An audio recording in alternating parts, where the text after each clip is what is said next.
Rádio Batuta apresenta Casa do Choro. Um panorama atual do mais antigo gênero instrumental brasileiro. Produção: Pedro Paulo Malta e Paulo Aragão. Apresentação: Pedro Paulo Malta.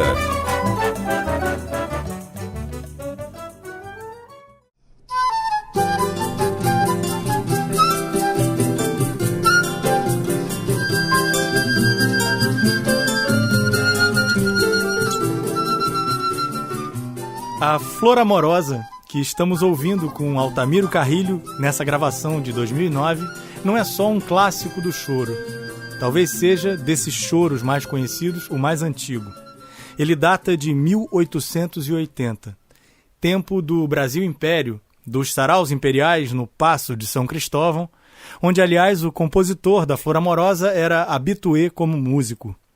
Joaquim Calado, grande flautista e compositor, que nesse mês tem comemorados os 170 anos do seu nascimento, no Rio de Janeiro, em 11 de julho de 1848. E não só por isso ele é o tema do nosso programa de hoje, mas principalmente pelo protagonismo dele no início da história do choro, nesse período de formação do que vai ser a música popular no Brasil. Nascido mestiço num país escravocrata, Joaquim Antônio da Silva Calado era filho de uma família pobre. Aprendeu as primeiras noções de música com o pai, trompetista e mestre de banda, mas a formação mesmo se deu nas aulas de regência, harmonia e composição com o maestro Henrique Alves de Mesquita. E aí cabe observar que o ambiente no qual vai se formar o nosso personagem é o da música de concerto, no qual vai surgindo aos poucos o choro, à medida que essa música de raiz europeia vai se abrasileirando, ganhando um balanço próprio. E é nesse contexto que o nosso Joaquim Calado, exímio flautista, vai formatar os primeiros choros, como eram conhecidos os conjuntos de choro, formados por flauta, cavaquinho e violão. E é assim que, embora tenha vivido pouco menos de 32 anos, ele vai entrar para a história do choro como o pai dos chorões, e também como o músico que abre a lista dos grandes flautistas que o Brasil vai ter, como Patápio Silva, Benedito Lacerda, Pixinguinha, Copinha, Dante Santoro, Altamiro Carrilho e tantos outros. Já o Joaquim Calado, compositor, vai entrar para a história por seu maior sucesso, A Flor Amorosa, e também por outras composições, como essa que a gente vai ouvir agora, A Quadrilha, O Que É Bom, numa gravação de 2002 com arranjo de Nailor Proveta, que também comparece com seu clarinete e toca com Toninho Carrasqueira na flauta, Luciana Rabelo no cavaquinho, Rogério Souza no violão e Maurício Carrilho nos 7 cordas.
Ouvimos O Que é Bom, composição de Joaquim Calado, feita em 5 partes, na forma do gênero musical que é um dos predominantes em sua obra, a quadrilha, dança de salão europeia que chegou por aqui na década de 1830, sendo definida pelo pesquisador e crítico José Ramos Tinhorão como uma, abre aspas, continuação modificada da contradança francesa.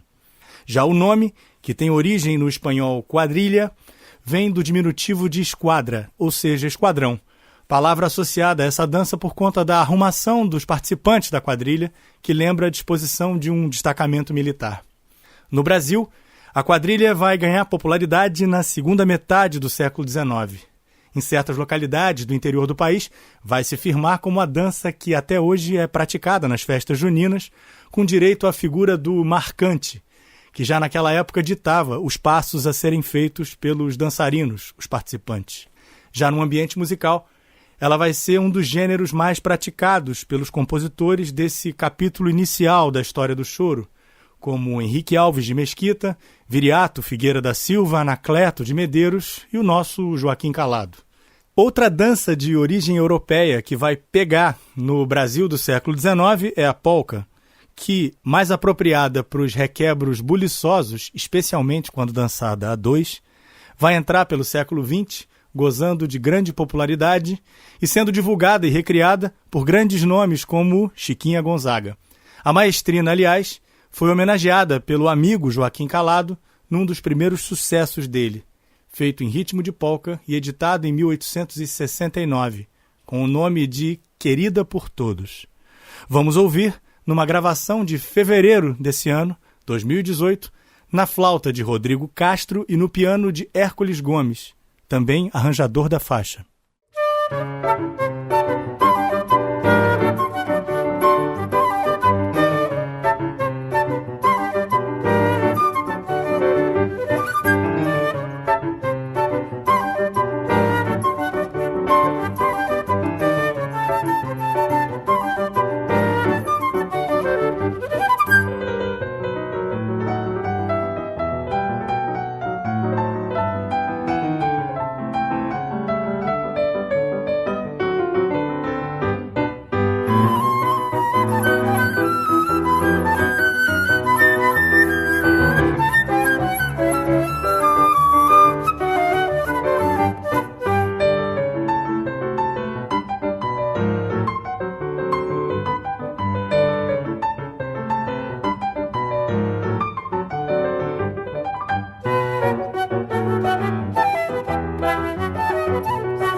Joaquim Calado não viveu a tempo de gravar ou de ver suas músicas gravadas. Basta dizer que ele morreu em 1880, ou seja, 22 anos antes das primeiras gravações feitas no Brasil, em 1902. Nessa primeira leva de discos brasileiros, inclusive, está a primeira gravação da Flor Amorosa, feita pelos irmãos Eymar na Casa Edison do Rio de Janeiro. Só que, além de ter tido poucas gravações até as primeiras décadas do século XX, a obra de Joaquim Calado tem ainda a particularidade de ter tido pouquíssimas músicas lançadas em partitura. Mas, peraí, se essa obra foi pouquíssimo gravada e pouquíssimo editada, como é que hoje em dia se conhece tanto de Joaquim Calado? Quem conta pra gente essa história é o bandolinista e pesquisador desses primórdios do choro, Pedro Aragão. Pois é, Pepe, o Calado é um mito assim da história do choro, né? Conhecido como pai dos chorões. Hoje em dia é bem conhecido por apenas uma música, que é o Flor Amorosa. Mas na época, no final do século XIX, a gente sabe que as composições do Calado tinham uma grande popularidade, né? A gente sabe disso porque é possível encontrar em uma série de acervos de choro antigos dezenas e dezenas de cópias manuscritas dessas músicas feitas por chorões da época que eram fãs da obra do Calado e que copiavam, transcreviam essa obra para uso pessoal. Né? Então a gente encontra, por exemplo, o Quintiliano Pinto, que era um carteiro e flautista, irmão do Alexandre Gonçalves Pinto. Ele deixou dezenas e dezenas de partituras do Calado, todas datadas aí do começo do século. Um outro importante é o Candinho Silva, que é trombonista e grande compositor de choro também, que também tem uma série de músicas transcritas do Calado. O Frederico de Jesus, outro flautista da época. Então havia uma rede de compositores e de instrumentistas que eram fãs dessa obra e que copiaram, que salvaram. Graças a esses copistas, a gente tem acesso hoje à música do Calado. Esse Alexandre Gonçalves Pinto, a que se refere o nosso Pedro Aragão, era mais conhecido no meio musical pelo singelo apelido de Animal, carteiro de profissão, que é o autor de um livro fundamental para essa história que a gente está contando.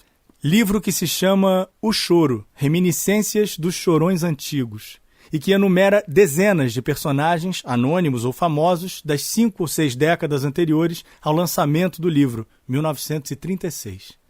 Entre os medalhões, nenhum é mais exaltado e querido que o nosso Joaquim Calado, descrito pelo Animal como, abre aspas, um flauta de primeira grandeza, que foi o rei da música daquele tempo, fecha aspas.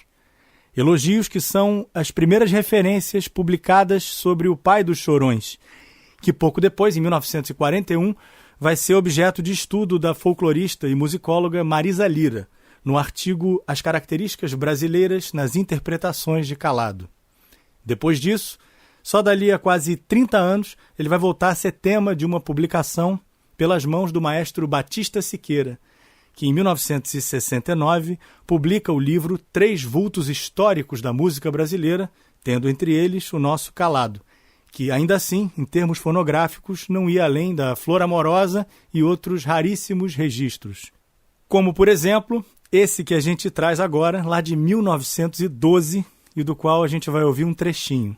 A polca Linguagem do Coração, gravada pela Casa Edison do Rio de Janeiro, no dueto de um gigante da música brasileira, o pianista Ernesto Nazaré, com o flautim de Pedro de Alcântara.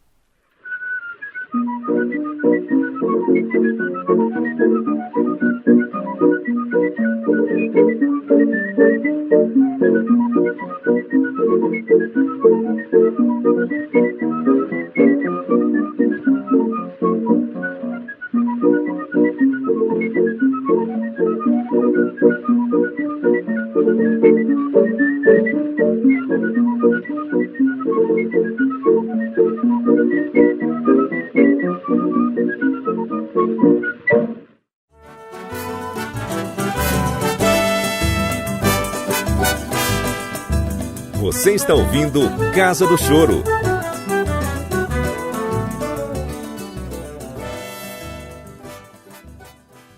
Outro personagem importante para a história da flauta no Brasil e da própria música brasileira é o belga Mathieu André Reichert, grande compositor e flautista que chegou ao Rio em 1859, contratado pelo imperador Dom Pedro II, e tanto se embrenhou na música e na vida daqui que nunca mais voltou para a Bélgica.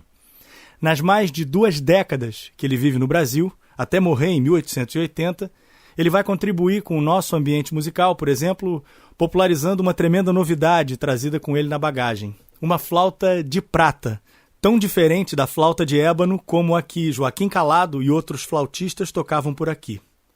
Reichert vai ser um dos músicos mais badalados da época, admirado pelo maestro Carlos Gomes, e vai se tornar grande amigo do nosso Calado.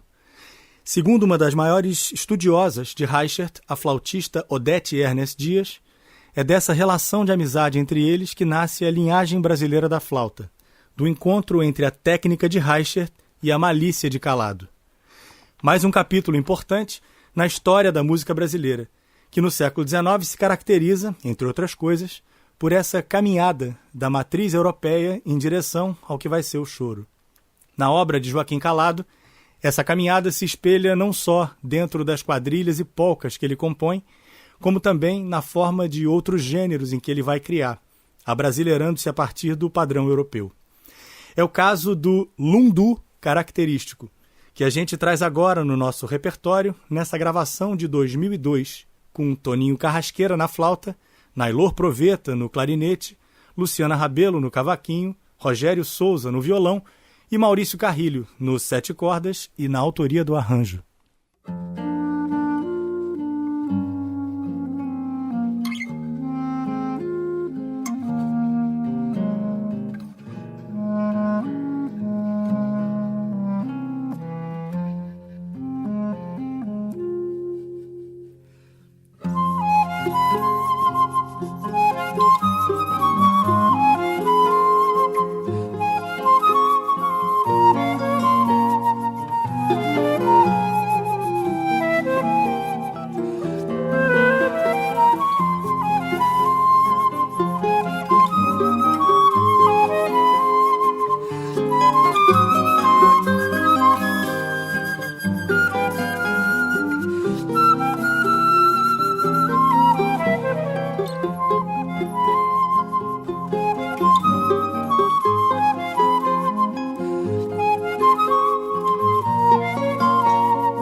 Esse foi o lundu característico, que a gente ouviu nessa gravação de 2002 de uma caixa com 5 CDs que saiu pela Acari Records, chamada Joaquim Calado, o Pai dos Chorões. Tremenda leva de gravações da obra do nosso personagem, ainda mais se a gente levar em conta que até bem pouco tempo antes dessa caixa, a obra gravada de Calado era quase nada além dela, A Flor Amorosa. Já depois da fase dos discos de 78 rotações, na segunda metade do século XX, o Pai dos Chorões vai ser lembrado em apenas 3 discos coletivos. Primeiro no LP Álbum de Música Imperial, feito pelo maestro Batista Siqueira, em 1968. E depois em 2 discos lançados pelo selo FENAB, com o nome de Chorando Calado, volume 1, em 1981, e volume 2, em 91. Detalhe, todos esses 3 discos trazem composições não só de Joaquim Calado, como de outros chorões contemporâneos dele. E aí vai ser só na virada do século XX para o XXI, ou seja, 120 anos depois da morte de Joaquim Calado, que alguém vai gravar um disco inteiro com as composições dele. Esse alguém é o flautista e pesquisador Leonardo Miranda, que em 1999 lançou o CD Leonardo Miranda Toca Joaquim Calado. Um disco nascido do encantamento instantâneo que ele teve ao ouvir Flor Amorosa num show de Altamiro Carrilho e da curiosidade que ele passou a ter sobre o tal Joaquim Calado. Vamos ouvir essa história contada pelo próprio Leonardo Miranda?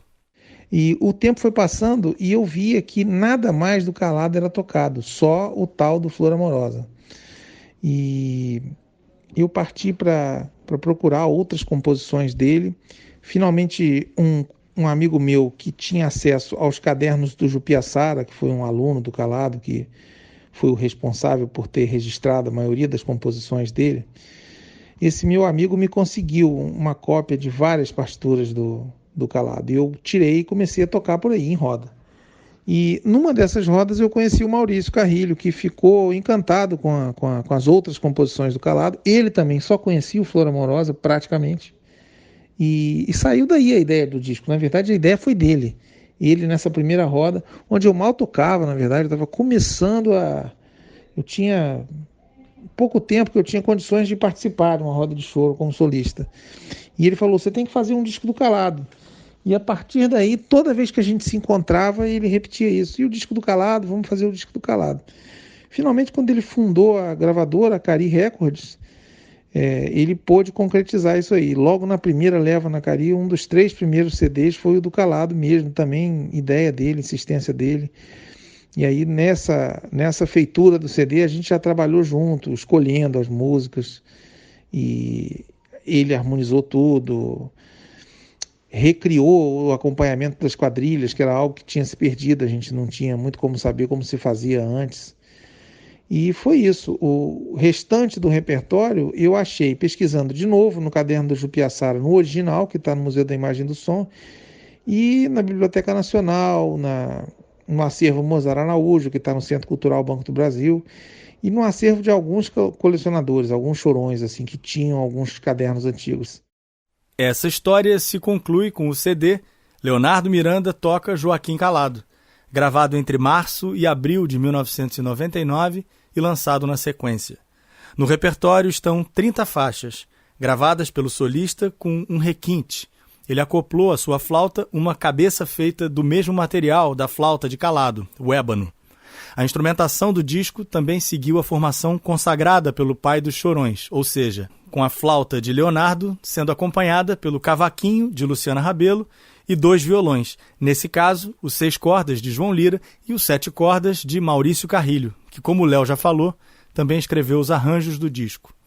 Aliás, arranjos que, mesmo sem instrumentos de percussão, tem balanço de sobra, como a gente vai poder conferir agora nas 2 faixas desse repertório que vem no nosso programa. Ambas polcas com nomes de mulher, Florinda e, antes dela, Salomé.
Foi na sequência desse disco pioneiro do Leonardo Miranda que veio a já citada caixa Joaquim Calado, o Pai dos Chorões, que saiu em 2002 com tudo que era conhecido do personagem tema desse programa. É dela a gravação que escolhemos para encerrar essa edição da Casa do Choro, dedicada ao grande Joaquim Antônio da Silva Calado. E esse encerramento se dá com mais uma quadrilha chamada Souzinha. A gravação tem solos de Marco César no bandolim, Paulo Sérgio Santos no clarinete e Naomi Kumamoto nas flautas. E o acompanhamento é feito por Luciana Rabelo no cavaquinho, Rogério Souza no violão e pelo arranjador da faixa, Maurício Carrilho, no violão de 7 cordas.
E com essa gravação de 2002 da quadrilha Souzinha, composição de Joaquim Calado, a gente encerra essa edição da Casa do Choro com nossos sinceros agradecimentos a você, ouvinte, pela audiência. Voltamos em agosto com Jovens Solistas do Choro. Até lá! Casa do Choro. Trabalhos técnicos: Alexandre Hang. Gravado nos estúdios da Casa do Choro. Produção: Pedro Paulo Malta e Paulo Aragão. Um programa da Rádio Batuta.